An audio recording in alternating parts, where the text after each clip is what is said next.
आज हम पढ़ेंगे ठोस एवं अर्धचालक। क्या पढ़ेंगे? ठोस एवं अर्धचालक।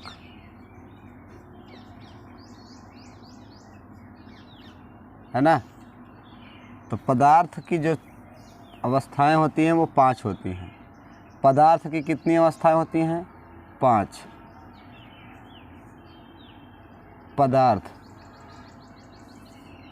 पदार्थ की 5 अवस्थाएं होती हैं। उन अवस्थाओं में एक होता है ठोस। है ना? तो हम सबसे पहले देख लेते हैं जो पदार्थ होती है 5 अवस्था होता है। ठोस, द्रव, gas, plasma, Bose-Einstein condensate. Einstein condensate.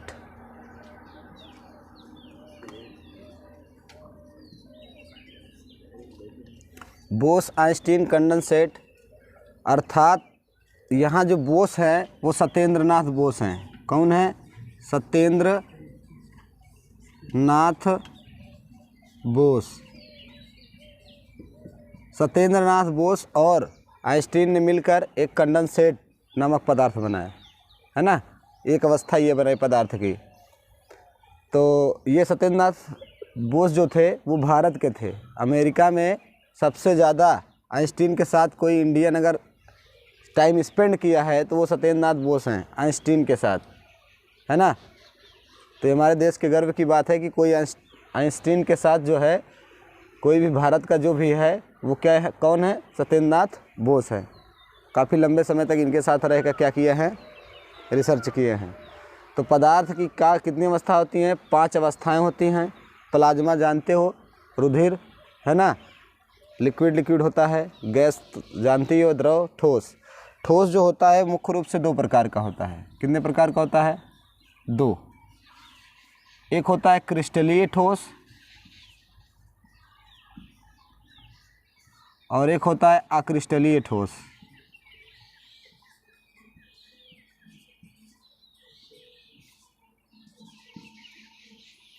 क्रिस्टलीय ठोस में क्या होता है? एक निश्चित ज्यामितीय आकृति होती है इनकी। एक निश्चित ज्यामितीय आकृति होती है। ज्यामितीय आकृति वाले होते हैं। जो ठोस होते हैं वो 2 प्रकार के होते हैं, क्रिस्टलीय और अक्रिस्टलीय। और क्रिस्टलीय जो होता है एक निश्चित आकृति के होते हैं। जैसे कहने का मतलब अगर इस टाइप के हैं तो सभी इसी टाइप के रहेंगे।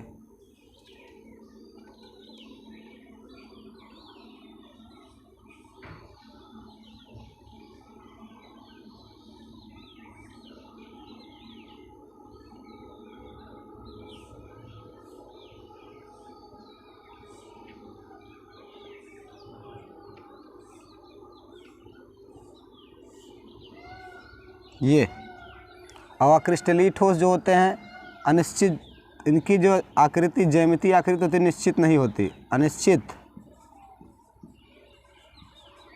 अनिश्चित आकृति वाले होते हैं। अनिश्चित ज्यामितीय आकृति वाले होते हैं। कहने का मतलब ऐसे ऐसे ऐसे। है ना? तो क्रिस्टलीय ठोस और अक्रिस्टलीय ठोस। ठोस मुख्य रूप से 2 प्रकार का होता है, क्रिस्टलीय अक्रिस्टलीय। ज्यामितीय आकृति एक जैसे आकृति होगी, इनकी अनिश्चित आकृति होगी। तो हमको किसको पढ़ना है? क्रिस्टलीय ठोस के बारे में। तो ये ठोस के बारे में हम पढ़ते हैं। चालक, अर्धचालक।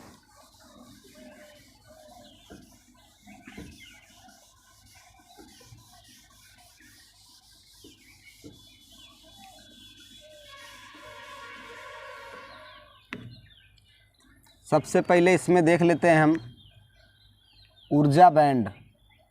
ठोसों में ऊर्जा बैंड। ठोसों में ऊर्जा बैंड। है ना? ठोसे में ऊर्जा बैंड क्या होता है? जैसे कहने का ये मतलब है कि कोई ये पदार्थ है और ये दूसरा ठोस है। एक ठोस ये है और एक ठोस ये अपनी मैक्सिमम अधिकतम ऊर्जा में है, अधिकतम ऊर्जा में, और ये भी क्या है, अधिकतम ऊर्जा में।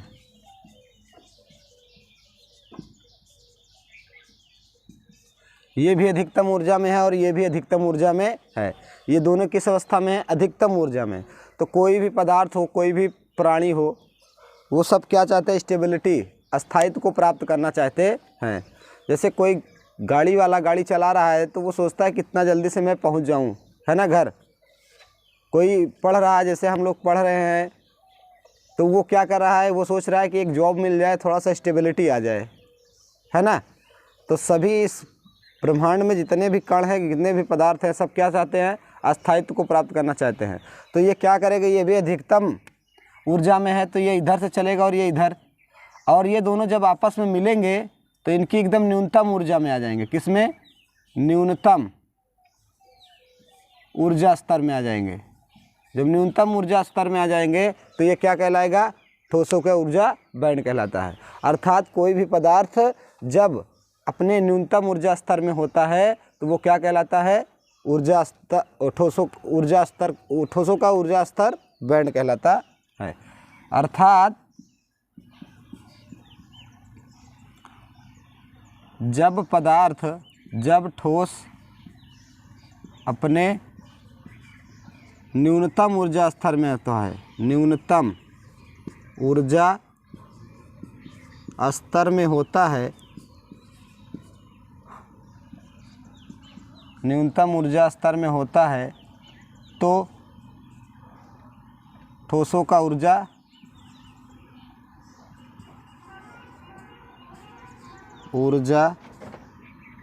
बैंड कहलाता है।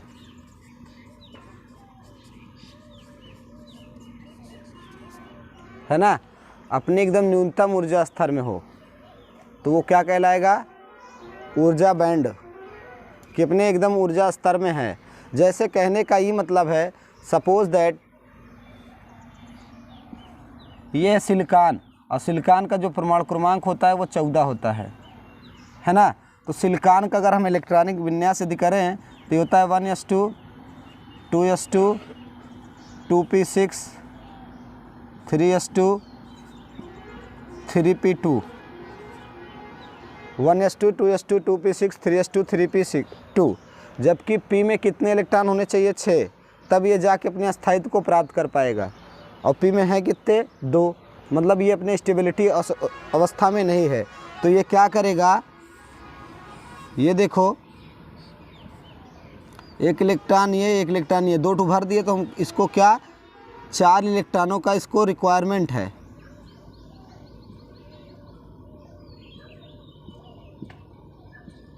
इसको 4 इलेक्ट्रॉनों का क्या है, रिक्वायरमेंट है स्टेबिलिटी प्राप्त करने के लिए।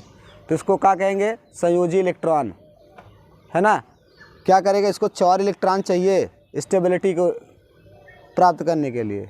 तो ठोसों का जो ऊर्जा बैंड है वो 3 भागों में बांटा गया। किसमें किसमें, ये चीज़ देख लेते हैं हम।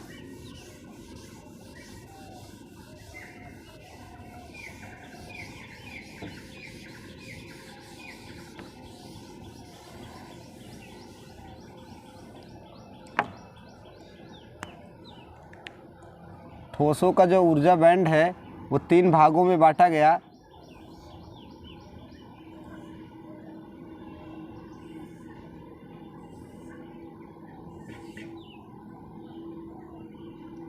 इसको EV कहा गया, इसको EG, इसको EC। हिंदी में ये सांकेतिक हैं, इसको कहा जाता है चालन बैंड। चालन बैंड है ये वर्जित अंतराल है, वर्जित अंतराल। ये संयोजी,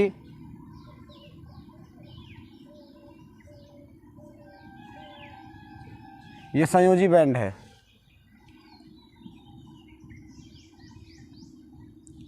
कौन सा बैंड है, संयोजी।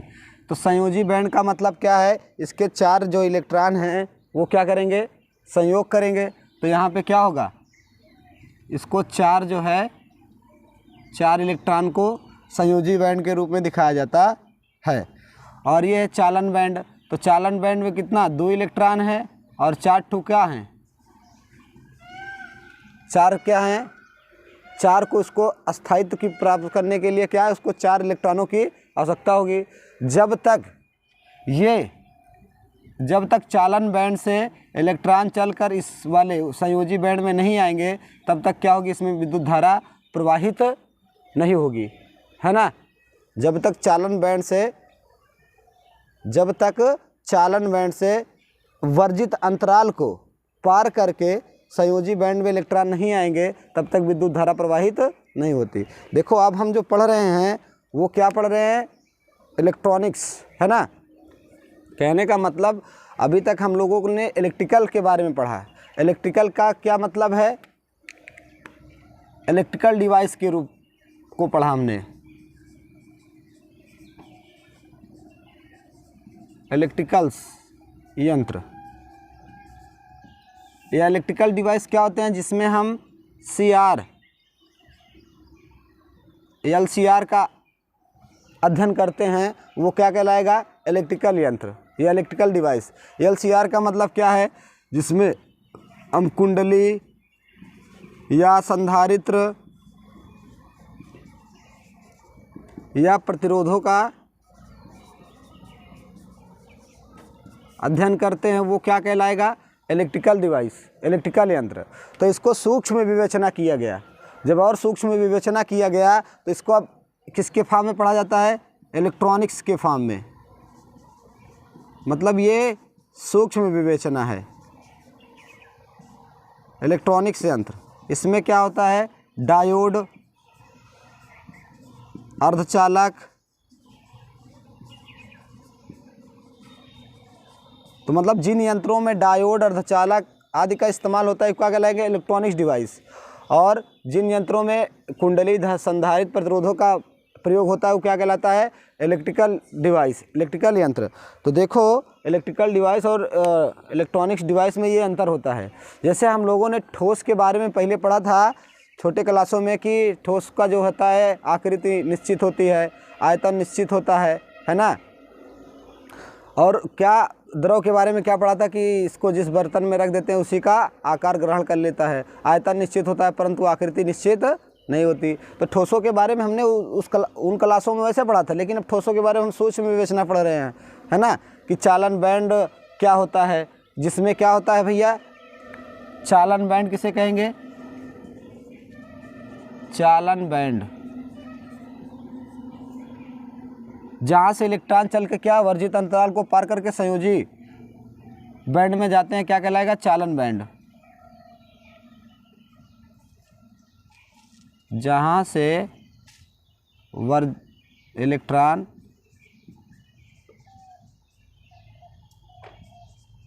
चलकर वर्जित अंतराल को पार कर जाता है, वर्जित अंतराल को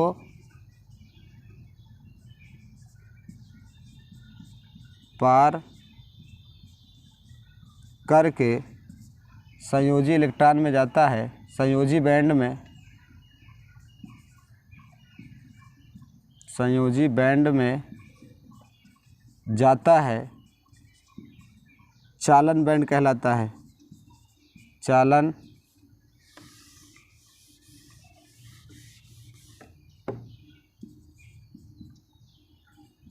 बैंड कहलाता है।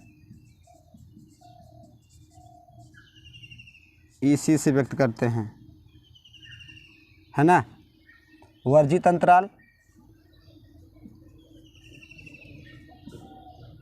वर्जित अंतराल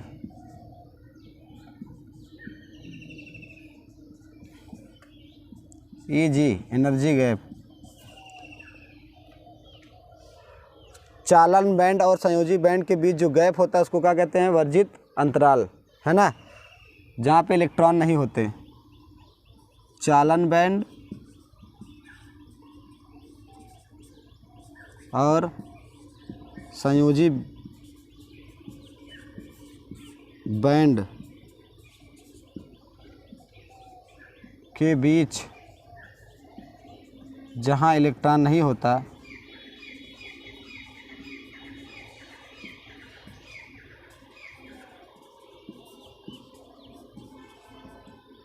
वर्जित अंतराल कहलाता है।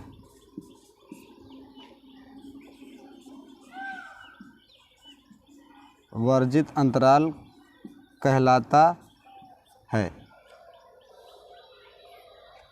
मतलब जहाँ इलेक्ट्रॉन नहीं पाए जाते। एनर्जी गैप क्या होता है? ज़ीरो। जहाँ पे एनर्जी गैप ज़ीरो होता है वो क्या कहलाएगा? चालन बैंड। संयोजी बैंड क्या है? संयोजी बैंड जहाँ पे इलेक्ट्रॉन संयोग करते हैं, जहाँ पर इलेक्ट्रॉन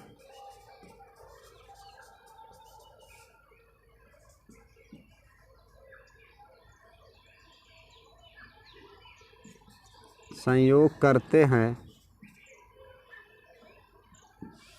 चालन बैंड से चलकर इलेक्ट्रॉन जब संयोजी बैंड में जाता है, जहाँ वर्जित अंतराल को पार करने के बाद, वर्जित अंतराल के बाद का बैंड चालन बैंड कहलाता है।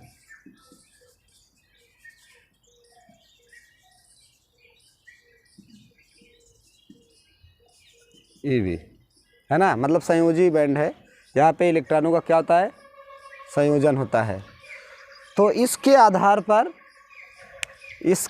पर ठोस को तीन भागों में बांटा गया, चालक, अर्धचालक और कुचालक।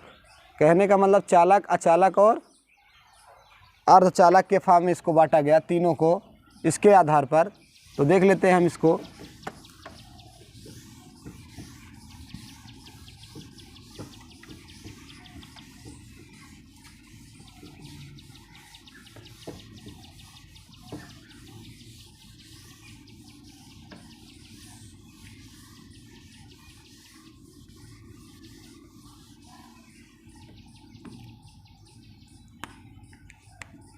चालक,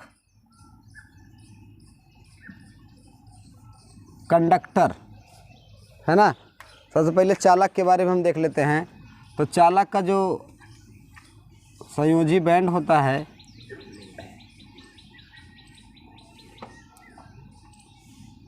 ये है आपका EC, ये है EG और ये है EV। इसमें क्या होता है?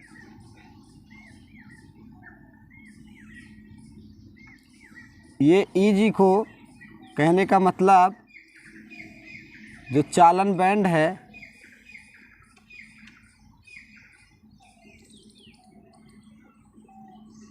वो वर्जित अंतराल को ओवरलैपिंग किए होता है। क्या किए होता है? ओवरलैपिंग। ये तो यहाँ पे EG का जो मान होता है 0 होता है ना। ये क्या है? चालन बैंड। ये क्या है? वर्जित अंतराल।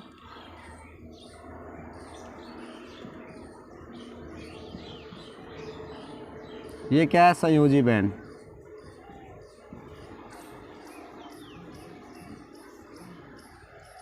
चालन बैंड, वर्जित अंतराल और संयोजी बैंड। तो ये क्या है? चालन, वो चालक कहलाते हैं।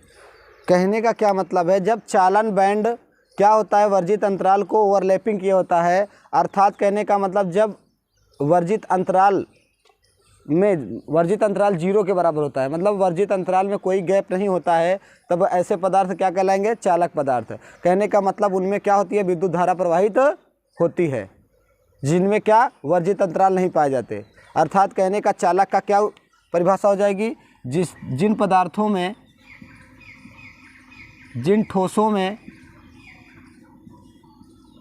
वर्जित अंतराल नहीं पाए जाते, वर्जित अंतराल नहीं पाए जाते,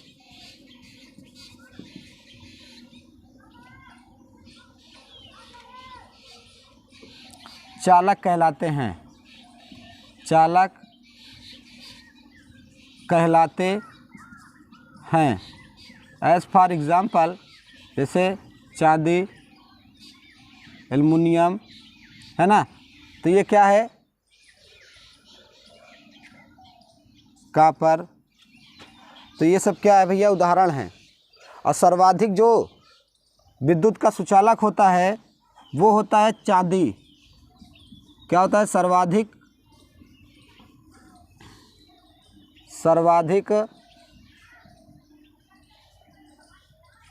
विद्युत का सुचालक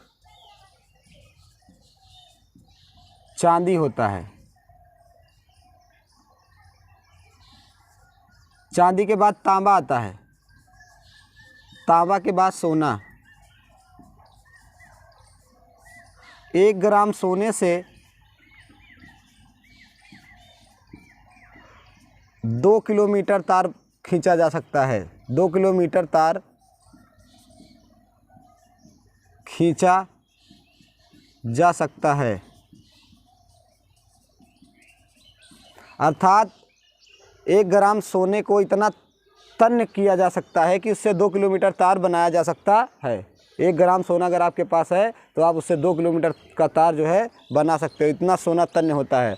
और विद्युत का जो सर्वाधिक कुछ सुचालक होता है वो चांदी होता है। चांदी के बाद तांबा आता है, फिर उसके बाद सोना आता है ना। तो जिसमें ऊर्जा बैंड क्या होता है, वर्जित अंतराल 0 होता है, वो क्या कहलाएगा, चालक। जिन ठोसों में क्या होता है, जिन ठोसों में ऊर्जा अंतराल नहीं पाए जाते चालक कहलाते हैं। अब इसके बाद हम देख लेते हैं अचालक।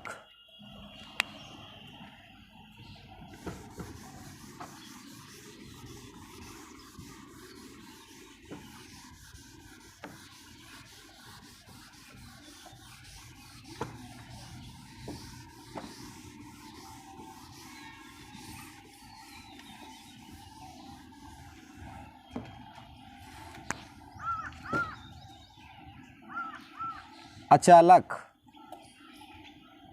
या अचालक हो गया, या हम लिख सकते हैं इसको कुचालक, विद्युत के कुचालक,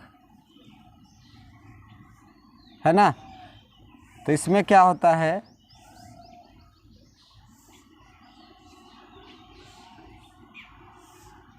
ये ऊर्जा बैंड के अनुसार है। इसमें ई सी है, ये ई जी है और ई वी है। कहने का मतलब ये है ये चालन बैंड, वर्जित अंतराल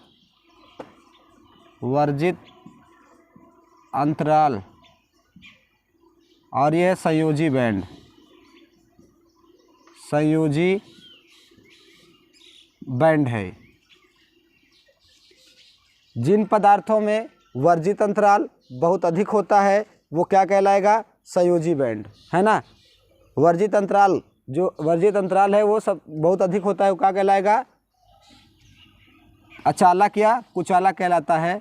तो ये इसका जो मान होता है Eg का 3 इलेक्ट्रॉन वोल्ट से अधिक होता है। ये इसमें दूरी नहीं है, ये कि समझो दूरी है, ये दूरी नहीं है, इसका मात्रक मीटर नहीं होगा। ये क्या है, इलेक्ट्रॉन वोल्ट। मतलब जिन पदार्थों का, जिन ठोसों का वर्जित अंतराल 3 इलेक्ट्रॉन वोल्ट से अधिक होता है वो क्या कहलाएंगे, आपके अचालक, है ना। तो क्या हो जाएगा, जिन ठोसों का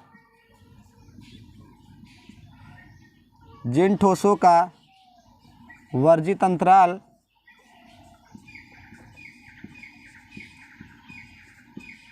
जिन ठोसों का वर्जित अंतराल 3 इलेक्ट्रॉन वोल्ट से अधिक होता है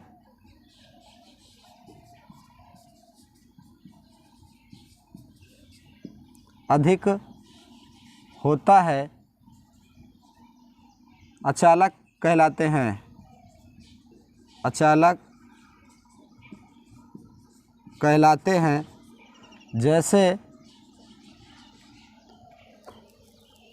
प्लास्टिक आपका हो गया, प्लास्टिक, रबर, है ना। एक आपका है ग्रेफाइड। ग्रेफाइड क्या है भैया, वो ग्रेफाइड जो होता है वो अपवाद है ना। तो ये सब क्या है, अचालक के उदाहरण हैं। तो ये चालक हो गया। अब हमको जो पढ़ना है वो है अर्धचालक। तो हम अर्धचालक के बारे में देख लेते हैं। तो अर्धचालक क्या होता है ये चीज़ देख लेते हैं।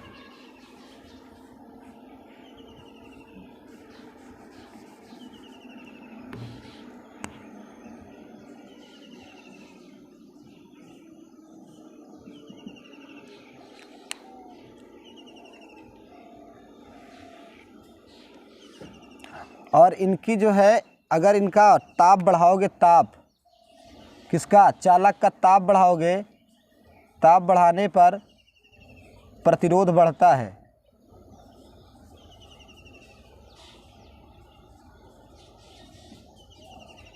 चालक का ताप चालक का होता है। ये क्या अर्ध, ये क्या है, कुचालक हैं। वो चालक का है, चालक में लिखना था कि ताप बढ़ाने पे क्या होता है, उनका प्रतिरोध बढ़ता है। अब आप बात करते हैं हम अर्धचालक की।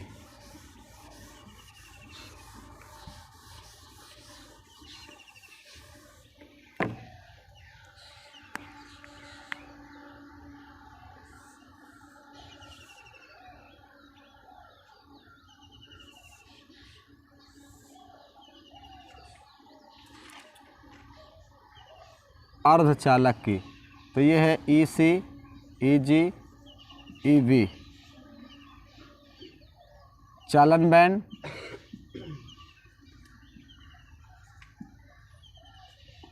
वर्जित अंतराल,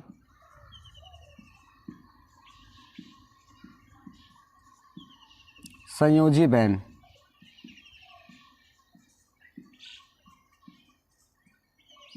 है ना, क्या है, चालन बैंड, वर्जित अंतराल और संयोजी बैंड। इसमें क्या होता है, इसमें जो EG का मान होता है वो लगभग 0.22 इलेक्ट्रॉन वोल्ट से 3 इलेक्ट्रॉन वोल्ट के बीच होता है। मतलब जिन ठोसों का वर्जित अंतराल 0.22 इलेक्ट्रॉन वोल्ट से 3 इलेक्ट्रॉन वोल्ट के बीच होता है, अर्धचालक कहलाते हैं। कहने का क्या है कि जिन ठोसों का वर्जित अंतराल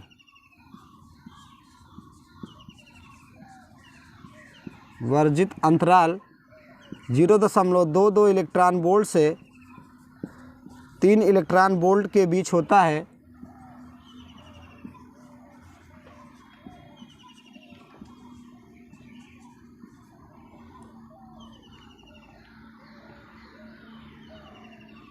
अर्धचालक कहलाते हैं। अर्धचालक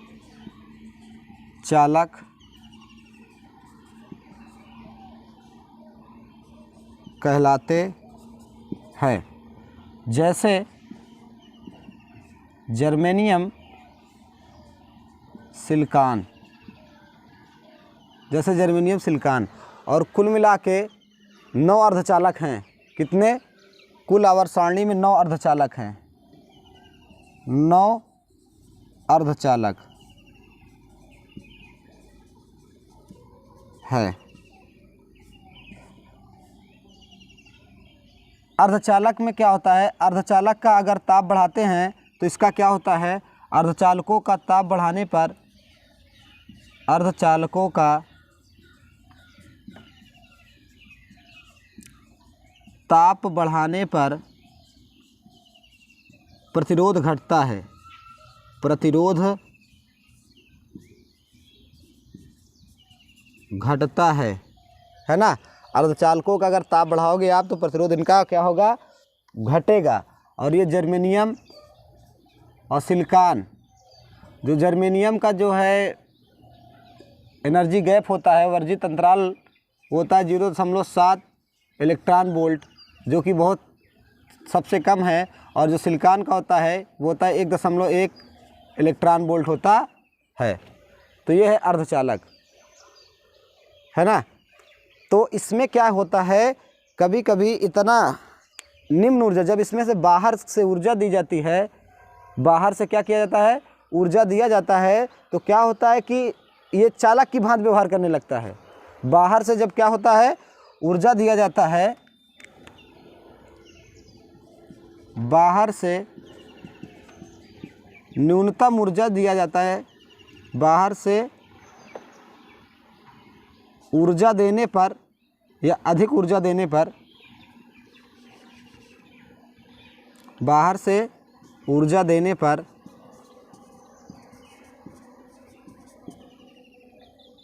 चालक की भांति, चालक की भांति कार्य करने लगता है।